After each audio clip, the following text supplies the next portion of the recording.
बिस्मिल्लाहिर्रहमानिर्रहीम। अस्सलाम वालेकुम। कमर मेकन वसीम मलिक के साथ सुप्रीम कोर्ट से एक मरतबा फिर आपके सामने हाजिर हूँ।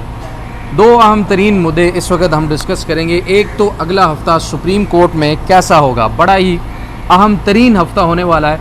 चीफ़ जस्टिस याहिया अफरीदी के हल्फ उठाने के बाद अहम तरीन फ़ैसलों का सिलसिला अभी भी जारी है और रात को भी 3 वो इंतज़ामी अफसरान जिसमें जस्टिस मंसूर अली शाह के रिसर्चर समेत एक जज जो हैं ज़फ़र इकबाल साहब वो शामिल थे। उनको काजी फ़ाइज़ ईसा साहब के दौर में जब काजी फ़ाइज़ ईसा कहा करते थे कि हमने किसी को नहीं निकाला, वापस नहीं भेजा, उनको 3 लोगों को वापस बुलाने के अहकामात जो हैं वो जारी कर दिए और 3 साल के लिए मज़ीद सुप्रीम कोर्ट में उनकी खिदमात जो हैं वो चाहिए होंगी। इस पर बात करेंगे और ख़ास तौर पर जिस तरह से हमने कहा कि अगला हफ़्ता कैसा होगा।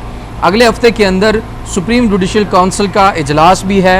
6 जजेस के ख़त के मामले के ऊपर मरीम नवाज़ ख़ान और वसीम मलिक साहब ने एक ख़बर दी थी कि हल्फ उठाने के बाद चीफ़ जस्टिस याहिया अफरीदी की मुलाकात उन 6 जजेस से हुई। 7वें चीफ़ जस्टिस याहिया अफरीदी थे, वहाँ पर कोई और मौजूद नहीं था और 2.5 घंटे तकरीबन जारी रहने वाली इस मुलाकात में बहुत सारे फ़ैसले, अहम तरीन फ़ैसले हुए जो इस्टेब्लिशमेंट की तरफ से, एजेंसीज़ की तरफ से मुदाखलत की जाती है सुप्रीम कोर्ट के या अदलिया, हाई कोर्ट और अदलिया के अंदर खसूसी तौर पर जो मुदाखलत की उसके ऊपर बात करेंगे। उससे पहले आपको ये बता दें कि बुशरा बीबी का जो मामला था ज़मानत का, FIA ने उसे आज सुप्रीम कोर्ट में चैलेंज कर दिया है। वसीम मलिक साहब, आपकी इजाज़त हो तो मैं ज़रा ये थोड़ा सा मामला पहले रख दूँ। मामला FIA ने, ये बल्गारी सेट का केस है जिसमें जो है वो तोशा खाना का पहले केस बनाया गया और फिर वो केस भेज दिया गया FIA को। अब यहाँ पर नैब ये चाहती है कि इस केस को वापस कर दिया जाए, ना कि FIA के अंदर इसके ऊपर मज़ीद जो है वो समाअत की जाए या इस मामले को आगे बढ़ाया जाए। लेकिन चूँकि इस्लामाबाद हाई कोर्ट के जज मियाँ गुल हसन औरंगज़ेब साहब ने बुशरा बीबी को इस पर ज़मानत दे दी थी और ज़मानत देने के बाद अब FIA ने इस ज़मानत देने के मामले को सुप्रीम कोर्ट में चैलेंज कर दिया है और कहा है कि जो इस्लामाबाद हाई कोर्ट ने ज़मानत दी है बुशरा बीबी को, उसे कलअदम करार दे दिया जाए। अब आप इस चीज़ को कनेक्ट कर सकते हैं। हमने जो गुज़िश्ता रोज़ भी आपको बताया था कि बुशरा बीबी की रिहाई के पीछे क्या अवामिल कारफरमा है और किन चीज़ों से इनको लिंक किया जा सकता है उनके साथ, कि अगर बात ना बनी, आगे ना बढ़ी तो बुशरा बीबी की दोबारा गिरफ्तारी भी जो हो सकती है। उसके बाद FIA सुप्रीम कोर्ट से इस्तदा ये की है कि हाई कोर्ट के एक जज ने चैम्बर में ज़मानत दी है जो कि सुप्रीम कोर्ट के तय करदा असूलों के ख़िलाफ़ है। इस्तिगासा के पास जो बल्गारी सेट है उसको तोशा खाना में जमा ना करवाने और अपने पास रखने के सबूत जो हैं वो मौजूद हैं और इस्तिगासा ये समझती है कि बानी PTI के साथ यानी इमरान खान के साथ बुशरा बीबी शरीके जुर्म है। इसलिए सुप्रीम कोर्ट के एक फ़ैसले में ये असूल तय कर चुकी है कि खातून होने के बावजूद भी अगर किसी पर क्रिमिनल रिकॉर्ड मौजूद हो तो उसे ज़मानत नहीं दी जा सकती, हत्ता कि 263 दिन जेल में गुजारने की बुनियाद पर भी ज़मानत नहीं दी जा सकती। अब इसको इस्तदा की गई है सुप्रीम कोर्ट से कि बुशरा बीबी की ज़मानत जो है वो मुस्तरद की जाए। ये बड़ा अहम मामला है कि बुशरा बीबी की ज़मानत का FIA को इतना कोई मामला है कि हर सूरत उनको बंद करके रखना है। हालांकि वो केस में आज भी पेश हुई अडेला जेल के अंदर, अगर वो पेश हो रही हैं तो ज़मानत मनसूख करवाना FIA का क्यों इतना प्रायोरिटी है। ये भी एक मामला बड़ा सीरियस है। इस पर आप क्या समझते हैं वसीम मलिक साहब, ज़मानत मनसूख की जाए, इससे आपको क्या समझ आता है? अच्छा देखिए, मैं इसको सियासी पहलू से ज़्यादा अहम तरीन समझता हूँ, क्योंकि इमरान खान हो या बुशरा बीबी हों, उनके ख़िलाफ़ जितने भी मुकदमात हैं ट्रायल कोर्ट फ़ैसला देती है, हाई कोर्ट उसे अंडू कर देती है और प्रोसिक्यूशन के ऊपर और ट्रायल कोर्ट के जज के ऊपर जिस तरह से सवालात उठते हैं वो कहानी हमारे सामने है। बुशरा बीबी जो हैं वो रिहा हुई और उसके बाद कुछ सहाफ़ी, जिन्हें मैं कहता हूँ कि वो जो सल्तनत शरीफिया है ना जी, उनके इर्द गिर्द भटकने वाली जो बदरूहे हैं, वो सहाफ़ियों के बेस में आकर उन्होंने एक नई मुनज़्ज़म कैंपेन लॉन्च की कि ये एक डील का नतीजा है। अगर डील होती तो क्या ज़मानत यूँ कैंसिल होती? अगर डील होती तो क्या बुशरा बीबी आज भी रोज़ अदालत में पेश हो रही होती? क्या डील होती तो इमरान खान के साथ अब भी वही सलूक रवा रखा गया होता? क्या डील होती तो इमरान खान की जो दोनों बहनें हैं वो आज भी अदालतों के चक्कर काट रही होती हैं, अपने केसेस जो हैं वो भुगत रही होती? अगर डील होती तो पाकिस्तान तहरीक इंसाफ जो है वो ऐसे ही तितर बितर होती। तो एक बदकिस्मती की बात इस तरह से है कि एक न्यू नॉर्मल हो गया हमारे यहाँ। हमें याद है इमरान खान के दौर में भी मजालिम हुए, हमने उसके ऊपर भी आवाज़ उठाई और उस वक्त कुछ लोगों को अच्छा लगता था। लेकिन एक चीज़ उस वक्त थी कि अगर कोई कहीं पर चादर चार दीवारी का तकद्दुस पामाल होता था, औरत की इज़्ज़त और आबरू पर कोई हर्फ आता था, तो पूरी रियासत जो है वो इमरान खान के ख़िलाफ़ एक आहनी दीवार बन के खड़ी हो जाती थी। मीडिया हो, सोशल मीडिया हो, मेन स्ट्रीम मीडिया हो, अखबारात हों, सहाफ़ी हों, सिविल सोसाइटियाँ हों, किसी ने दिफा नहीं किया। इवन के आपको याद है वो हमारे सदीक जान साहब हैं, वो जो औरत मार्च वाली ख़वातीन हैं, उनको कहती हैं कि तलाक याफ्ता 32 आंटियों का टोला है। तो उनकी जानिब से रोज़ उनके सोशल मीडिया प्लेटफॉर्म्स, उनके फ़िज़िकल एहतजाज वो हमें नज़र आते थे। अब इस मुल्क में बदकिस्मती से एक न्यू नॉर्मल बन गया है, यानी अब बाकी सब छोड़ दीजिए, पाकिस्तान तहरीक इंसाफ की किसी एक खातून रहनुमा का जिक्र कीजिए। उस दिन गालबन एक प्रेस कॉन्फ्रेंस हुई, पाकिस्तान तहरीक इंसाफ के MNA की जो भाभी हैं और उनका जो 9 साल की जो बच्ची थी, उसके साथ जो कुछ हुआ, ये हर घर की दास्तान है। लेकिन कुछ लोग जो हैं उस पर शादियाने बजा रहे हैं और कुछ लोग जो हैं उसके ऊपर खामोश हैं, यानी एक न्यू नॉर्मल बन गया है। यानी आपने इस मुल्क की फ़ौजी इस्टेब्लिशमेंट और उनकी जो आगे प्रॉक्सीज रियासती इदारे हैं, उनकी तरफ से जो जबर, जुल्म, तशद्दुद, बर्बरियत, बुनियादी इंसानी हकूक़ की पामाली, चादर चार दीवारी का जो तहफ़्फ़ुज़ है वो वायलेट किया जाता है, तो वो आपने उन्हें एक नया रास्ता दे दिया, एक लाइसेंस दे दिया है कि वो जहाँ जो कुछ मर्जी करें, आवाज़ नहीं उठाई जाएगी। आवाज़ नहीं उठाई जाएगी। ये बड़ा अफसोसनाक है और ये ऐसा एक अमल है जो अभी गलत हो रहा है। अगर हम इसको गलत नहीं करेंगे ना, तो शायद ये आने वाले दिनों में फ़ैशन बन जाए और फिर ये हर आने वाला इसी तरह से करेगा। इसलिए जो गलत है उसको कम से कम गलत कहना ज़रूर चाहिए और उसको रोकने की बात ज़रूर होनी चाहिए। वसीम मलिक साहब, अगला हफ्ता बड़ा आम होने वाला है सुप्रीम कोर्ट के अंदर। सुप्रीम कोर्ट में सुप्रीम जुडिशल काउंसिल का जो है इजलास भी है। उस इजलास में याहिया अफरीदी साहब को आप याद होगा, वो 6 जजेस के ख़त के मामले पर समझते हैं कि इसको सुप्रीम जुडिशल काउंसिल में ही तय होना चाहिए। अब उनकी मुलाकात भी आपकी ख़बर के मुताबिक हुई थी हल्फ उठाने के बाद। अब उस मुलाकात के बाद अब अगले हफ्ते में आप क्या मज़ीद बेहतर चीज़ें इस मामले पर होती हुई आपको नज़र आ रही हैं? क्योंकि दूसरी तरफ काजी फ़ाइज़ ईसा साहब के किए गए फ़ैसले तो अंडू हो रहे हैं, रिवर्स हो रहे हैं, हर वो फ़ैसला इंतज़ामी बुनियादों पर। और सुबह जब आपसे बात हो रही थी तो आपने बताया कि ये जो 3 जजेस को वापस बुलाया गया, उसका भी जस्टिस मंसूर अली शाह या बाकियों के इल्म में नहीं था, purely chief justice Yahya Afridi ने बड़ा इंतज़ामी बुनियादों पर इसको बड़ा बेहतरीन तरीके से डील करने का फ़ैसला किया और तमाम लोगों को वापस बुलाया है। तो अब जो काजी फ़ाइज़ ईसा साहब नहीं कर पाए थे अपने दौर में, आपको लगता है कि अब वो सब कुछ होने जा रहा है? अच्छा, काजी फ़ाइज़ ईसा साहब तो अपने दौर में वो सब कुछ कर पाए थे जो वो चाहते थे। जो वो चाहते थे? जो वो चाहते थे। अच्छा। जो वो भी चाहते थे और जो वो भी चाहते थे, तो दोनों एक ही तरह का चाहते थे।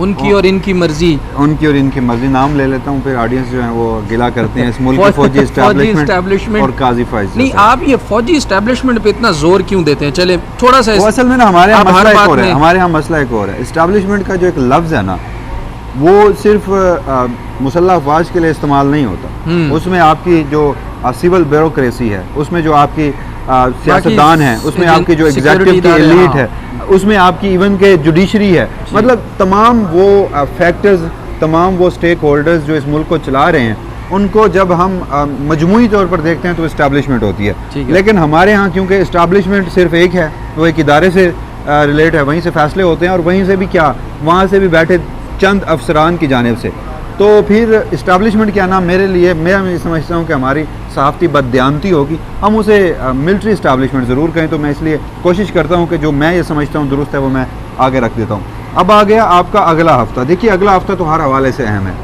अगला हफ्ता इसलिए भी अहम है कि आइनी बेंचेस की तश्कील होनी है। अगला हफ्ता इस हवाले से भी अहम है कि जुडिशल कमीशन ऑफ पाकिस्तान उसकी तश्कील न होनी है, उसका इजलास होना है। अगला हफ्ता इसलिए भी अहम है कि गालबन जुमेरात के रोज़ प्रैक्टिस एंड प्रोसीजर कमेटी का भी इजलास हो। अगला हफ्ता इसलिए भी अहम है, उस प्रैक्टिस एंड प्रोसीजर कमेटी में हमने देखा कि इलेक्शन कमीशन ऑफ पाकिस्तान के खिलाफ तौहीन अदालत की जो दरख्वास्त है वो भी दायर की गई।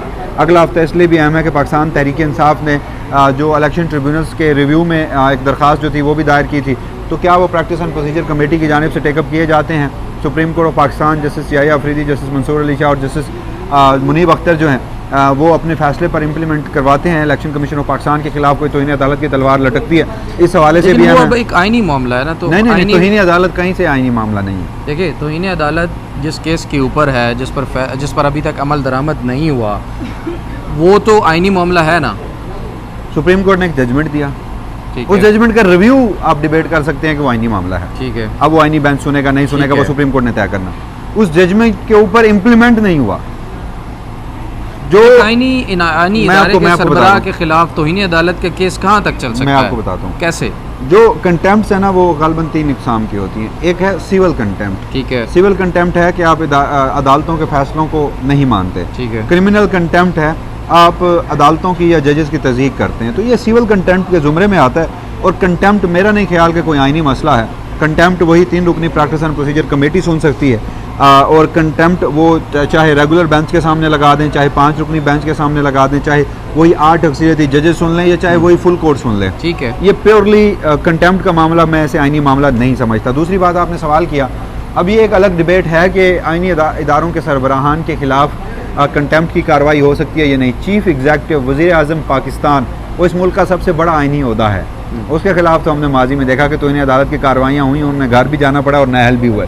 और अगर जो एक तबका समझता है कि इलेक्शन कमीशन के खिलाफ कंटेम्प्ट नहीं हो सकता, सुप्रीम जुडिशल काउंसिल में उसकी कार्रवाई होती है, तो मैं ये कहता हूँ कि यार कंटेम्प्ट जब इनिशिएट होगी वो ख़त्म कहाँ होगी? मिसकंडक्ट के ऊपर सजा की, मिसकंडक्ट की सजा जुडिशल तो ये लीड वहीं से जाके करेगा जो मेरी अंडरस्टैंडिंग मतलब ये है कि अगर जजेस बैठते हैं इस मामले को देखते हैं तो वो ये मामला सुप्रीम जुडिशल काउंसिल में भेज देंगे कि जी हमें लगता है कि ये जो मिसकंडक्ट हुआ है इसके ऊपर मजीद आगे कार्रवाई सुप्रीम जुडिशल काउंसिल में की जाए। 6 जजेस के मामले के ऊपर आ जाते हैं। बात मजीद लंबी हो जाएगी ऑडियंस को इस बारे में कि कंटेम्प्ट का ये जो मामला है ये कहाँ जाकर रुकेगा और इसका प्रोसेस क्या होगा, ये किसी वक्त अपडेट करेंगे मजीद इसमें, क्योंकि आज का टॉपिक नहीं है।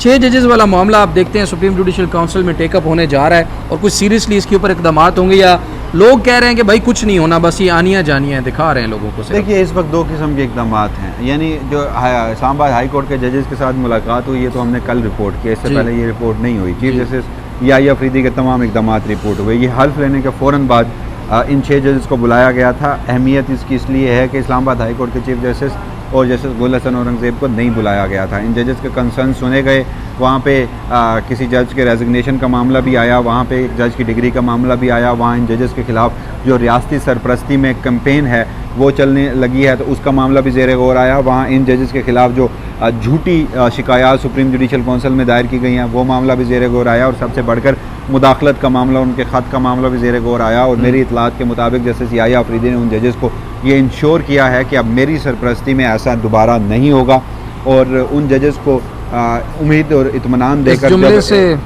इस जुमले से मुझे याद आ गया एक शख्स जो इससे पहले तख्त नशी था, वो भी कहा करता था कि जो मेरे दौर में तो कुछ नहीं हुआ। वो कहते थे कि मेरे दौर में हुआ कुछ नहीं है, ये कह रहे हैं कि मेरी कोशिश है कि मेरे दौर में ऐसा नहीं होगा। वो मान रहे हैं कि यहाँ पर मुदाखलत हुई है। साथ एक और बात भी की गई मेरी इतलात के मुताबिक, ये खबर का दूसरा हिस्सा है। इन जजेस से मुलाकात के बाद चीफ जस्टिस याहिया अफरीदी ने कंसर्न्ड क्वार्टर्स जो हैं एग्जीक्यूटिव जो मुदाखलत करती है उनको पैगाम भी भिजवाया गया है कि अगर आप ये एडवेंचर कर रहे हैं या करना मज़ीद भी आगे चाह रहे हैं तो अब ऐसा नहीं होगा, एटलीस्ट टॉलरेट नहीं किया जाएगा। अच्छा, तो ये बहुत बड़ा मैसेज है। ये उस खबर का अगला हिस्सा है, तो ये भिजवाया गया है और मेरी इतलात के मुताबिक इस्लामाबाद हाई कोर्ट के जजेस मुतमईन होकर गए हैं अच्छा उस मीटिंग से। अब उसके मुज़मरात क्या निकलते हैं वो एक फिक्स मैच्ड है। एक उसका देखिए, अब हम मैं एटलीस्ट किसी ऑप्टिमिज्म का शिकार नहीं हूँ। जो चीज़ें हैं हम वो बता देते हैं। अब इसमें 2 राय हैं। एक तो जस्टिस याहिया अफरीदी वाकई जुडिशरी के साथ खड़े हो गए हैं, इस्टेब्लिशमेंट और हुकूमत के खिलाफ खड़े हो गए हैं, या फिर जस्टिस याहिया अफरीदी साहब को गले लगा के धीमा कर रहे हैं, मिट्टी पाओ प्रोग्राम। तो ये वक्त पे हम छोड़ लेते हैं। और उस हवाले से भी जो खबरें होंगी हम आवाम के सामने हमने बहुत मेरा चूँकि अदालत के साथ सफ़र, अदालती कवरेज के साथ सफ़र बहुत मुख्तसर है, वसीम का मेरे से बहुत ज़्यादा है, लेकिन मैंने यहाँ आकर वसीम जैसे भाइयों से और लोगों से भी बहुत कुछ सीखा कि जो नया आने वाला होता है ना वो हमेशा अभी से पहले भारी पड़ता रहा है। जो भी नया आया वो पहले वाले से सख्त, पहले वाले से ज़्यादा 2 हाथ आगे ही निकला। लेकिन इस वक्त जो जस्टिस याहिया अफरीदी हैं उनके चीफ जस्टिस बनने के बाद ज़ाहिर है हमें उन्हें वक्त तो देना चाहिए कि भाई हम देखें, जैसे हमने कहा काजी साहब आ गए, बड़े अपराइट हैं, बहुत उनका लेगेसी है, बहुत उन्होंने अपना एक वक्त गुजारा है, तो चलो हम वक्त दे देते हैं। तो वक्त उन्हें भी दिया गया था, तमाम लोगों ने वक्त दिया, देखिए, लेकिन अब तक उस देखें वक्त ना, के बाद कोई आउटपुट नजर नहीं आप आई। ठीक कह वक्त रहे तो हैं। अभी भी हमें देना आप चाहिए, ठीक कह रहे हैं, लेकिन देखिए अभी कम से कम 2 महीने। आज हफ्ते के रोज हम खड़े हैं, गुज़श्ता हफ्ते उन्होंने ओथ लेकर यहाँ सुप्रीम कोर्ट में आए थे और इकदाम शुरू कर दिए थे। जी, मैं आपको एक बात बताऊं, इस एक हफ्ते में हम ऑप्टिक्स को देखें ना, उन्होंने हर वो काम किया जो काजी फायज ईसा ने उलट किया था। काजी फायज ईसा ने जो हर काम किया था उसको चीफ जस्टिस याहिया अफरीदी ने अंडू किया, और काजी फायज ईसा ने अपनी ख्वाहिश पे किया था, इस मुल्क की फौजी इस्टेब्लिशमेंट की ख्वाहिश पे किया था। हर वो काम जो काजी साहब ने किया था उसका फायदा फौजी इस्टेब्लिशमेंट और हुकूमत को हुआ था। जस्टिस मंसूर अली शाह और जस्टिस मुनीब अख्तर को नुकसान हुआ था। अब जस्टिस याहिया अफरीदी चुन कर वो फैसले जो है अंडू कर रहे हैं। इस्लामाबाद हाई कोर्ट के जजेस से मुलाकात कर चुके हैं और अब तक का जो गुज़श्ता एक हफ्ता उनका गुजरा है, तो उससे तो जो मुझे ऑप्टिक्स बाजार नजर आ रहे हैं, इसके जो रिजल्ट्स हैं वो मजीद 1-2 महीने बाद जाके खुलेंगे। लेकिन इन ऑप्टिक्स की बुनियाद पर मैं ये समझता हूँ कि अभी तक जस्टिस याहिया अफरीदी ने टफ टाइम जरूर दिया। अभी तक जो लोग ये समझ रहे थे कि शायद वो इन चीज़ों को जस्टिस याहिया अफरीदी को अपॉइंट करने के बाद मैनेज कर सकते हैं, उनको मुश्किलात का सामना करना पड़ रहा है।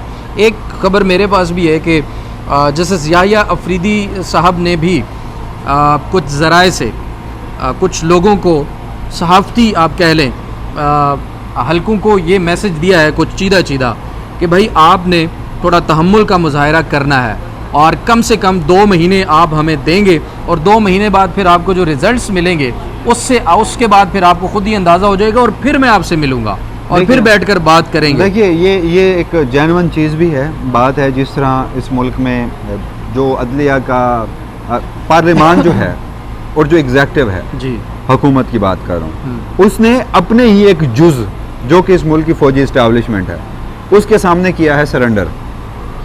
अदलिया मजमूई तौर पर तो सरेंडर कर चुकी थी, मगर अदलिया के कुछ जुज़ ऐसे थे कि जो इस्टेब्लिशमेंट को टक्कर दे रहे थे, आइन और कानून के मुताबिक फैसले कर रहे थे, उन्हें सरेंडर करवाना था। मुदाखलत करके कोशिश कर ली गई, आश्कार हो गई। आखिरी हल ये था कि उसी पार्लियामान को जो हमारे सामने सरेंडर कर चुकी है उसके ज़रिए कानूनी तरमीम करके अदलिया को मजमूई तौर पर सरेंडर करा दिया जाए, ताकि जिसमें कोई आइन और कानून का कुछ अगर कुछ करने का शौक भी है ना, तो वो ना कर पाए। मतलब वो इतने ख़राब हो जाएं, इतने डिसार्ट हो जाएं कि वो इस चीज़ के बारे में सोचना ही छोड़ दें या फिर अदलिया ही छोड़ के चले जाए। ऐसी भी बात है कि भाई नहीं कर सकते तो घर चले जाए, मजबूर कर दिया। आपको पता है काजी फायज ईसा साहब ने जब ये सो मोटो लिया था और उस वक्त वो इरादा रखते थे कि 6 जजेस को बुलाया जाए और इधर आके कटहरे में वो खड़े हों। आपकी बात जो मजलूम है वो यहाँ पे आके, उन्होंने तो वो तो एक कहानियाँ, जिस रोज़ आपने, मेरी एक आदत होती है जब कोई शख्स इक़्तिदार में होता है, डंके की चोट पर हम तनकीद करते हैं, लेकिन द मोमेंट वो रिटायर हो जाता है मेरे लिए वो किस्सा पारीना बन जाता है। हाँ, मजबूरी पर जब हम रेफरेंस देते हैं तो उनका नाम इस्तेमाल करना पड़ता है। अभी बात याद आ गई ना कि उनको किस तरह से सारे मामले को डिफ्यूज करना था, उन्हीं को गुनहगार साबित करना था और कटहरे में खड़ा करने की जो कोशिश थी, अब जाहिर है कि उनको वो उसी तरह से वो चाहते थे कि ये खुद ही इस मामले कितना गंदा हो गया। मैं कहना वही चाह रहा हूँ कि अब वो शख्स चला गया तो मैं कोशिश करता हूँ कि उसका नाम ना लूँ, उस पर तनकीद ना करूँ। घोड़ा भी हाजिर है, मैदान भी हाजिर है। याहिया अफरीदी साहब 2 महीने चाहते हैं, 2 महीने ले लें और इस दौरान ये जो गर्द है ये भी झट जाएगी, बैठ जाएगी, चीज़ें क्लैरिटी से नज़र आ जाएंगी। और अगर जस्टिस याहिया अफरीदी साहब ने वाकई आइन और कानून के मुताबिक फैसले किए तो हम उनको सराहेंगे, और अगर जहाँ हम समझेंगे हमारी दानिश्त में कि ये गलत हो रहा है तो उस पर हम डंके की चोट पे तनकीद करेंगे। बिल्कुल ऐसा ही है। नाजरीन, बहुत शुक्रिया वसीम मलिक साहब हमें वक्त देने के लिए, और नाजरीन अपनी राय से हमें ज़रूर आगाह कीजिएगा। देखते हैं, क्योंकि सिस्टम जितना ख़राब हो चुका था उन चीज़ों को दोबारा वापस बेहतरी की तरफ ले जाने से पहले ज़ाहिर है वक्त तो लगता है। मज़ीद अगली वीडियो में हम आपको बताएंगे कि 25 जजेस को सुप्रीम कोर्ट में जो तादाद बढ़ाने का मामला है उसके पीछे क्या चीज़ें कार फरमा हैं, क्या अवामिल हैं, क्या मकासद हैं, और आइनी बेंच के मामले के ऊपर उन जजेस की ज़रूरत क्यों महसूस हो रही है, ये मामलात भी आपके सामने रखेंगे। आज वीडियो बहुत लंबी हो रही है और इसको यहीं पर ख़त्म करते हैं। अपना बहुत सारा ख्याल रखिए। अल्लाह ने के बाद।